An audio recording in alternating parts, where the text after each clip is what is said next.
வணக்கம்.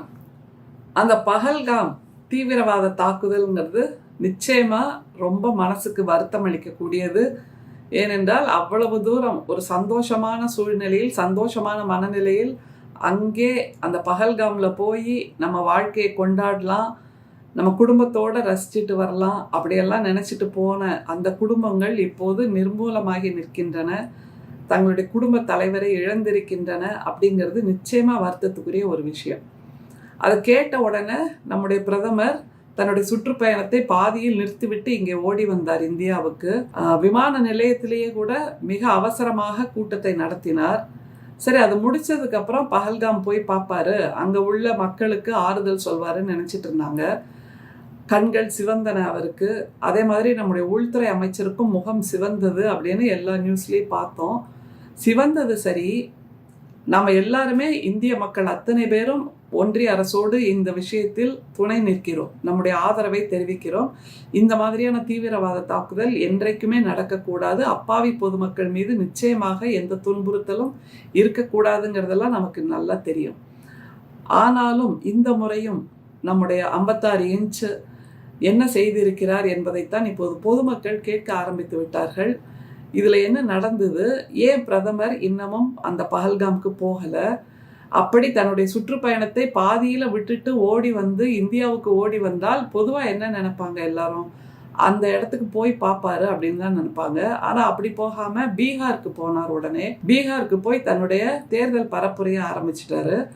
அங்கே தீவிரவாதிகளால் குண்டடிப்பட்டு தீவிரவாதிகளால் சுடப்பட்டு இறந்து போனவர்களின் குருதி காய்வதற்குள்ளாகவே பீகார்ல எத்தனையோ அந்த வந்தே பாரத் ட்ரெயினை கொடியசைத்து துவக்கி வைத்தார்.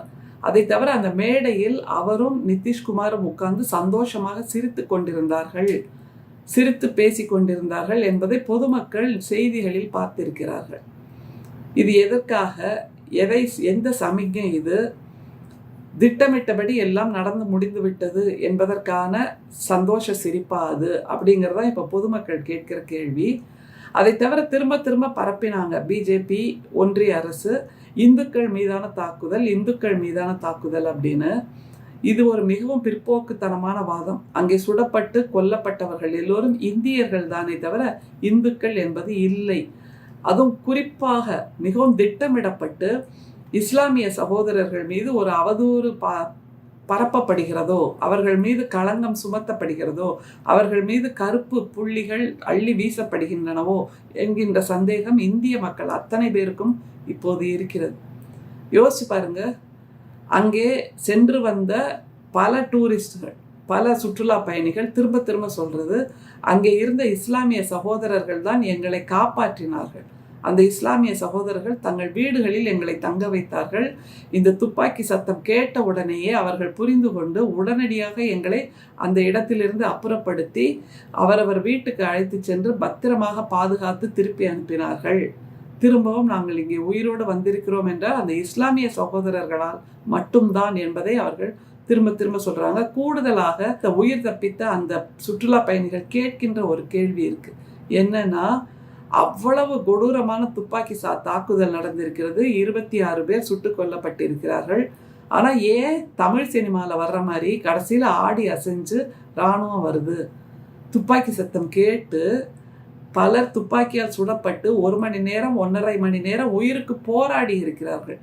அப்போ கூட அங்கே மெடிக்கல் ஹெல்ப் யாருமே இல்லை, மருத்துவர்கள் யாரும் இல்லை, இராணுவ மருத்துவரும் யாரும் இல்லை, இராணுவமும் வந்து சேரவில்லை. இத்தனைக்கும் 10 அடிக்கு ஒரு இராணுவம் இருக்கக்கூடிய ஒரு பகுதி தான் காஷ்மீர் என்பது நமக்கு நன்றாக தெரியும். காஷ்மீருக்கு அந்த ஆர்டிகிள் 370 நிறுத்திவிட்டு அங்கே ஒரு தேர்தலை நடத்தி அமைதி வந்து விட்டதுன்னு நம்முடைய பிரதமரும் உள்துறை அமைச்சரும் சொல்லிட்டு இருக்காங்க. அவங்களுக்கு நம்முடைய இந்திய மக்கள் ஒரு கேள்வியை கேட்குறாங்க. என்னன்னா, மயானத்தில் கூட ரொம்ப அமைதியாக இருக்குங்க, ஆனால் மயான அமைதி என்பது வேறு, ஊருக்குள் இருக்கக்கூடிய சந்தோஷ அமைதிங்கிறது வேறு இல்லையா? மயான அமைதியை, எல்லா நேரமும் இன்டர்நெட் ஷட் டவுன் என்று சொல்லப்படக்கூடிய அந்த அமைதியை, அந்த செயலற்ற தன்மையை சந்தோஷமான அமைதி என்று பிரதமரும் உள்துறை அமைச்சரும் சொல்லி கொண்டிருக்கிறார்கள். அவர்கள் முதல்ல இந்த மாதிரி ஆர்டிகிள் 370 நிறுத்தணும், அங்கிருந்து நீக்கணும் அப்படின்னு சொன்னப்போ அங்கே கல் எறிபவர்களால் தீவிரவாத நடவடிக்கைகள் அதிகமாகிறது, அவர்களிடமிருந்து இந்தியர்களை காப்பாற்ற வேண்டும் என்று சொன்னார்கள். அவர்கள் திட்டமிட்டபடி அங்கே குடியரசுத் தலைவர் ஆட்சி கொண்டு வரப்பட்டது. அவர்கள் திட்டமிட்டபடி எல்லாமே நடந்தேறி இருக்கிறது. ஆனாலும் அங்கே வன்முறை குறையவில்லை என்னும்போது இது அவர்களுடைய தோல்வியை தானே காட்டுகிறது. ஏன் அங்கே இராணுவம் இல்லை?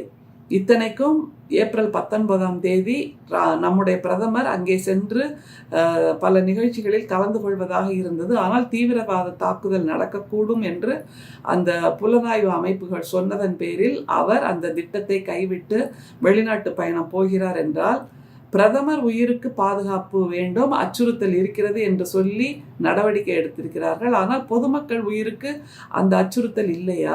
பொதுமக்களுக்கும் அதே அச்சுறுத்தல் உண்டு. பொதுமக்களுடைய உயிரும் முக்கியமானது தானே. அதையே மறந்துட்டாங்க.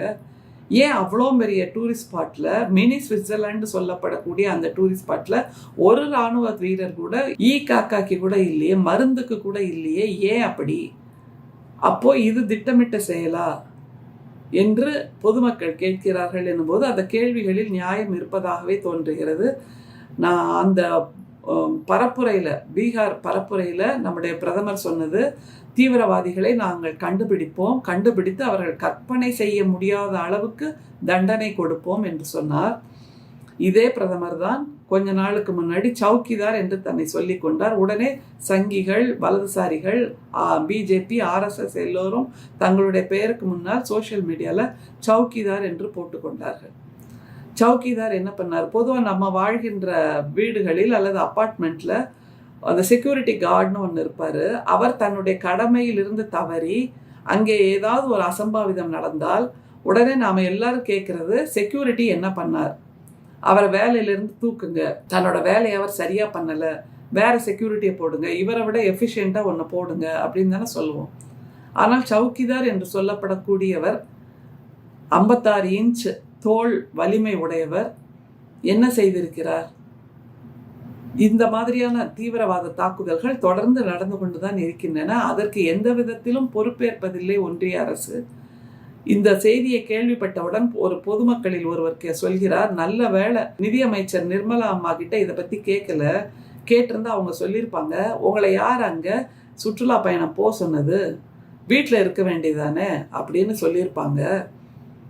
இல்லைன்னா எங்காத்துல யாரும் அந்த மாதிரிலாம் சுற்றுலா பயணமே போகிறதில்லை, அதனால எனக்கு தெரியாது அப்படின்னு இருப்பாங்க அப்படின்னு ஒரு பதில். இல்லைன்னா இந்த மாதிரி உள்துறை அமைச்சகத்தில் நம்முடைய உள்நாட்டு பாதுகாப்பு வருகிறதா என்பது கூட கேள்விக்குறிதான். ஏனென்றால் அதுவும் எங்களுக்கு சம்பந்தம் இல்லை, ஒரு தனியார் நிறுவனத்துக்கு கொடுத்து விட்டோம் என்று சொல்லிவிடுவார். இப்படின்னு 3 விதமான பதிலை நிர்மலா அம்மையார் அவர்கள், மதிப்புக்குரிய நம்முடைய நிதியமைச்சர் நிர்மலா அம்மையார் அவர்கள் சொல்வார்கள் என்று பொதுமக்கள் இப்போது பேசிக்கொள்கிறார்கள் என்றால், இவர்கள் தாங்கள் வகிக்கின்ற பதவிக்குரிய கண்ணியத்தை இழந்து நிற்பதால் தானே இப்படியான கேள்விகள் வந்து கொண்டிருக்கின்றன. அதை தவிர நம்முடைய பிரதமர் எப்போதாவது தான் இந்தியாவுக்கு வருகிறார். எல்லா நேரத்திலும் அவர் வெளிநாட்டுக்கு பயணம் போய் அங்கே பல விருதுகளை பெற்றுக்கொள்வதிலேயே குறியாக இருக்கிறார் என்றும் பொதுமக்கள் பேசுகிறார்கள். எதற்காக அந்த விருதுகளை பெறுகிறார் என்பது ஒரு மிகப்பெரிய கேள்விக்குறியாக இருக்கிறது.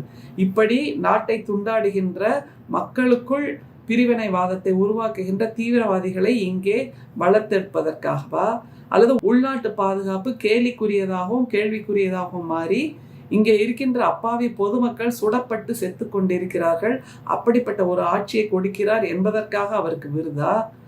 அல்லது இந்தியாவில் தேனும் பாலும் பாயாமல் இரத்த குருதி தான் பாய்ந்து கொண்டிருக்கிறது, அப்படி ஒரு நிலையை உருவாக்கியதற்காக பிரதமருக்கு விருதா? இப்படியெல்லாம் பொதுமக்கள் கேள்விகள் கேட்கிறார்கள். அதை தவிர இன்னொன்றும் இருக்கு. முந்தி காலத்திலெல்லாம் வெளிநாட்டு பல்கலைக்கழகங்களுக்கு ஒரு குறிப்பிட்ட தொகையை கொடுத்துவிட்டு அவர்கள் மூலமாக கௌரவ டாக்டர் பட்டம் பெறுவது என்பது பலருக்கும் வழக்கமாக இருந்தது. அதே மாதிரி நம்முடைய பிரதமருக்கு வெளிநாட்டில் இருந்து கொடுக்கப்படுகின்ற விருதுகள் எல்லாம் இப்படியாக பண்ணப்படுகின்றனவோ, எதற்காக அந்த விருதுகள் என்பதைத்தான் இப்போது பொதுமக்கள் கேள்வியாக கேட்கிறார்கள்.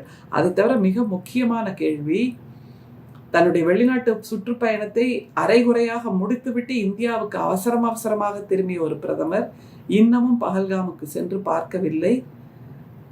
அதை பற்றி யோசிக்காமல் உடனடியாக பரப்புரைக்கு போகிறார் என்றால் இதுவும் திட்டமிடப்பட்டது தானா?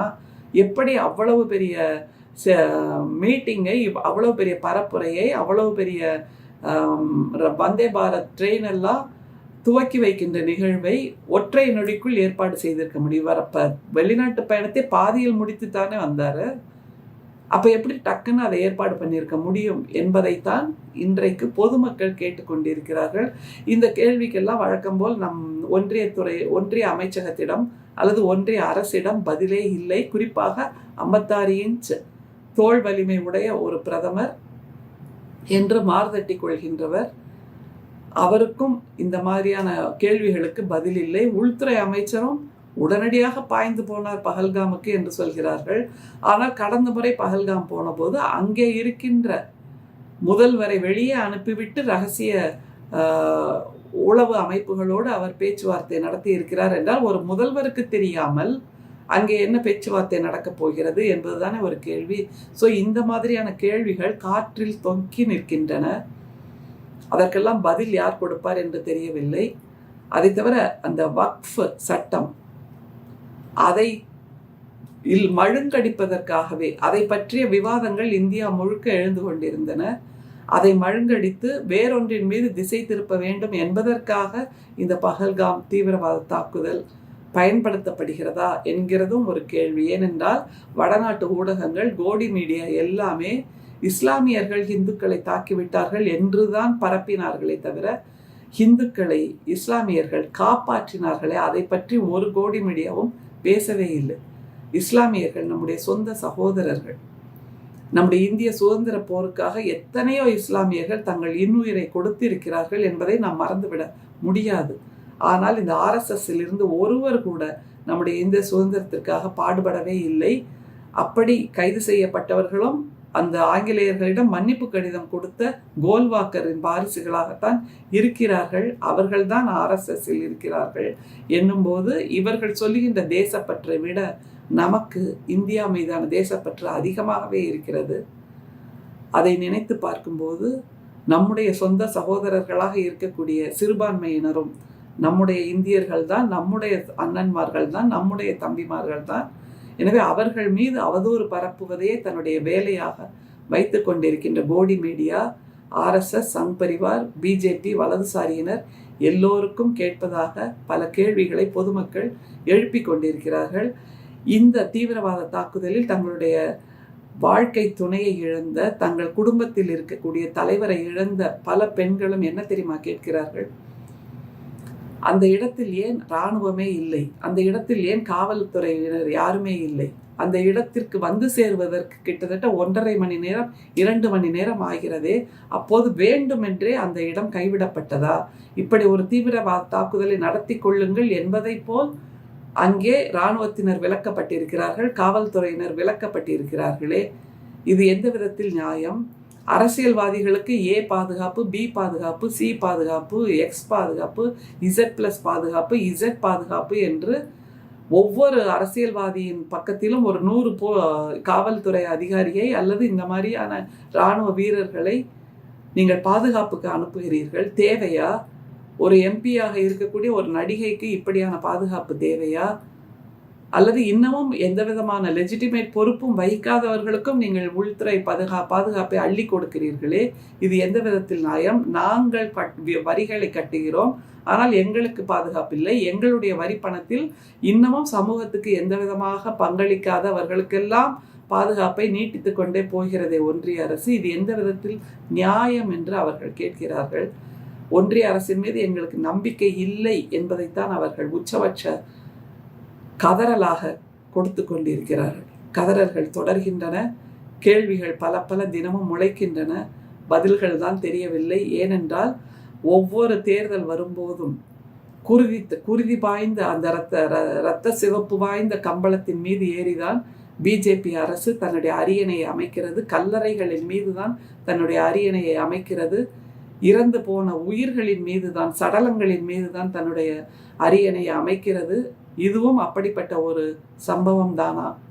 கேள்விகள் தொடர்கின்றன, பதில்களை காணோம். ஆனால் இன்றைக்கும் நம்முடைய பிரதமர் மன் கி பாத்தில் பேசிவிட்டார். 121வது அத்தியாயம். எதை பற்றியும் கவலைப்படாத 56 இன்ச் பிரதமர். நன்றி, வணக்கம்.